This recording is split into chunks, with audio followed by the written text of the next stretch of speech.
मुख्यमंत्री हेमंत सोरेन ने कहा कि विपक्ष के लोग झूठ का पिटारा लेकर घूम रहे हैं, उनसे बच के रहिएगा। ये लोग इधर उधर से प्रत्याशियों का जुगाड़ कर आपके सामने विधायक के रूप में खड़ा कर रहे हैं।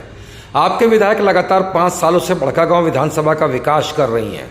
कहा कि इस बार बड़कागांव विकास की जिम्मेवारी फिर से अंबा प्रसाद को दी गई है। कहा कि बीजेपी के द्वारा हमारे विधायक को खरीद फरोख्त का सरकार गिराने का प्रयास किया जा रहा है। जबकि ये लोग कामयाब नहीं हुए तो सीबीआई ईडी का सहारा लेकर झूठे झूठे मामले में फंसा कर जेल भेजने का काम किया। कहा कि हमारी सरकार के समय में कोरोना की जंग में आधी आबादी कहे जाने वाली महिलाओं ने दीदी योजना के तहत लोगों की सेवा की थी, इसलिए हमने महिलाओं के आर्थिक विकास के लिए 1000 रुपया खाते में भेजने का काम किया। हमारी सरकार बनते ही महिलाओं के खाते में दिसंबर माह से 2500 रुपये दिया जाएगा।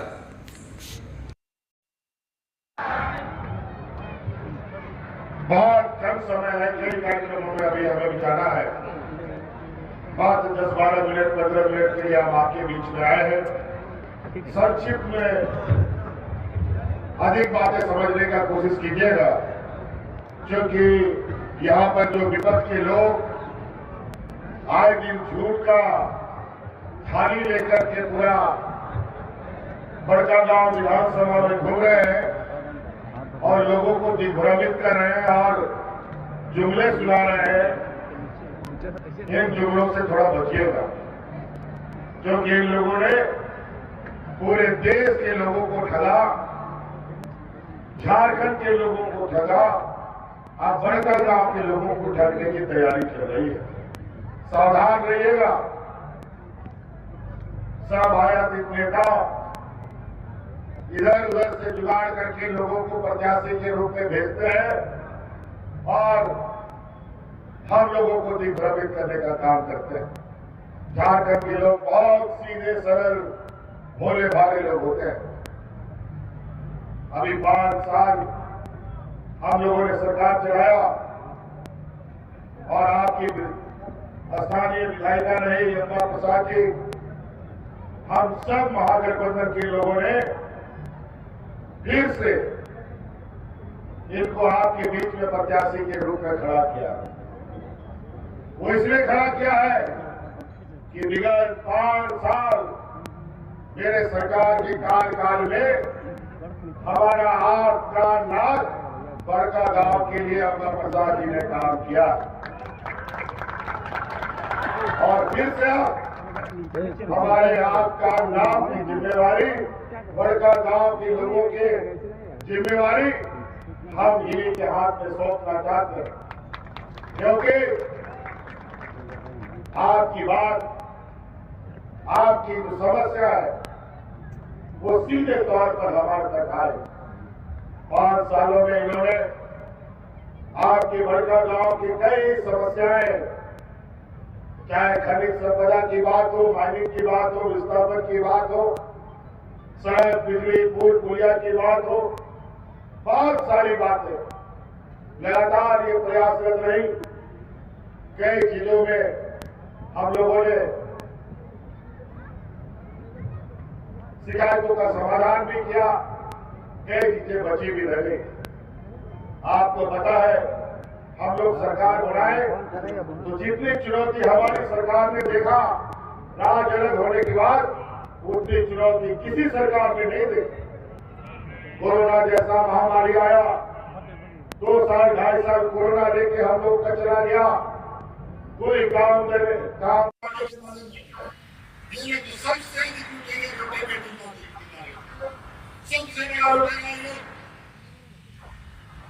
बेटी का बात करता है, मुख्यमंत्री बन रहा है 1 साल से, सुपारी ले रखा है उसका सरकार को गिराने का, लेकिन सरकार को गिरा नहीं, लेकिन 23 तारीख को उसको धकेल के वापस आसाम भेजने का काम करेगा। अगर वो हिम्मतता है कि आप ही हेमंत सोरेन बुद्धि से खड़ा 1 साल को मेरा बाल नहीं वादा कर पाए। आज जिसके सर पर 50 लाख से अधिक गरीब महिलाओं का आशीर्वाद हो, आज जिस राज्य की 50 लाख हमारी आंगनबाड़ी सेविका सहायिका का आशीर्वाद हो, आज जिसके ऊपर कर्मचारियों का, जिसको हमने ओपीएस दिया है, उसका आशीर्वाद हो, और जिस सर के ऊपर इस राज्य की बेटियों का आशीर्वाद हो, जिस राज्य के ऊपर यहाँ के बूढ़ा बुजुर्ग का आशीर्वाद हो, उसका कोई बात बाका नहीं करता। और आज ये लोग बेटी की बात करते हैं। पूछिए, नॉर्थ ईस्ट डेवलपमेंट अथॉरिटी का चेयरमैन है मुख्यमंत्री, असम में क्या हो रहा है, मणिपुर में क्या हो रहा है, वहां की आदिवासी महिलाओं को कैसे उनके साथ चीज हरण हो रहा है, और बेटी का बात करता है यहाँ पर। पूछो उसको, गुजरात में बिल्किस बानो के रेपिस्ट लोगों को चुनाव में बेलोर में भेज करके वोट कौन मांगता है? पूछो यहाँ पर पंजाब में राम रहीम। आज इस राज्य का दुर्भाग्य, अमीर राज्य होना चाहिए तो उल्टा हो गया। देश का सबसे पिछड़ा राज्य बन गया। देश का सबसे गरीब गुरबा मजदूर यही रहता है। गांव देहात में इतने गरीब लोग हैं कि आज के दिन में भी गांव देहात का लोग अपना बाल बच्चा को पढ़ाने के लिए बड़े बड़े पूंजीपतियों से उधार कर्जा, चाहे बिजली बिल के लिए, बहुत तरह की आपकी कई अपनी व्यक्तिगत समस्याएं रहती है। गांव देहात में गरीबी चूंकि बहुत ज्यादा है, आपकी समस्या, आपका बोझ, आपकी तकलीफ हम लोगों ने अपने कंधे में लिया और आज इस राज्य के हर गरीब का लाखों लाखों बिजली का बिल का बकाया भी हमने माफ कर दिया। बताइए, बिजली का बिल माफ हुआ कि नहीं हुआ?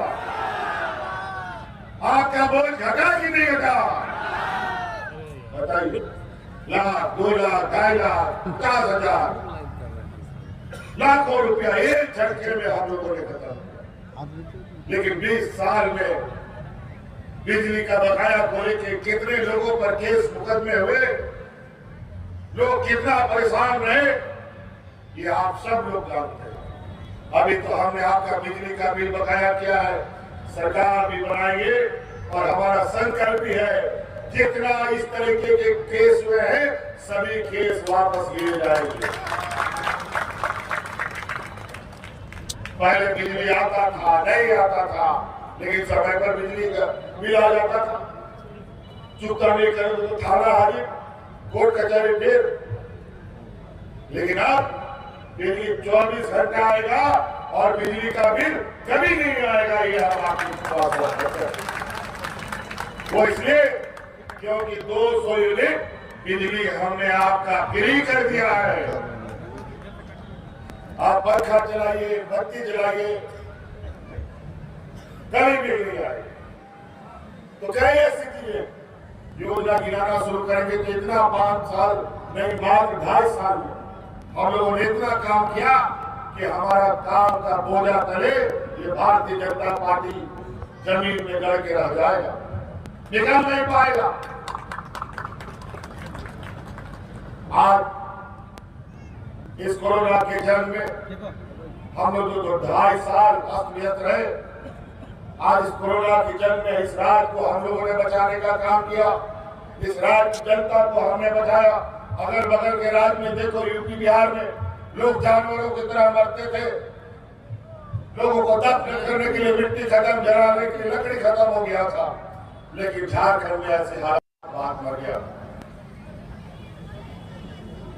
इनके पास गरीबों को सहारा देने के लिए पैसा नहीं, महिलाओं को सशक्तिकरण करने के लिए पैसा नहीं है, किसानों का ऋण माफ करने के लिए पैसा नहीं है।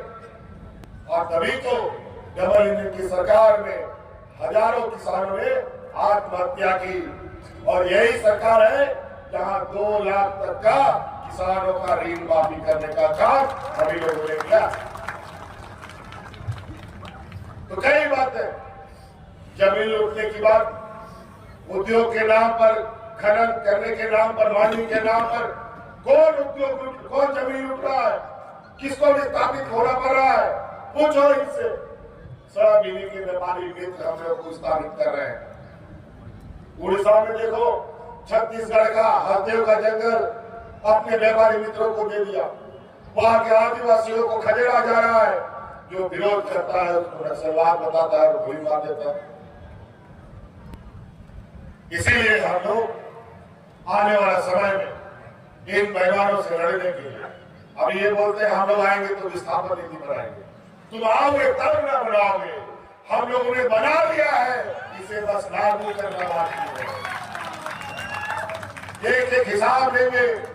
अभी कोयला कंपनियों से 1,36,000 करोड़ रुपया का बकाया हमने निकाला है, वो भी निकालेंगे और आने वाला समय में कितने खनिज संपदा है उससे पाई हिसाब लेंगे और यहाँ के विस्थापित लोगों के बीच में वो सभी राशियों को बांटने का काम किया जाएगा। कोई गरीबी नहीं रहेगी।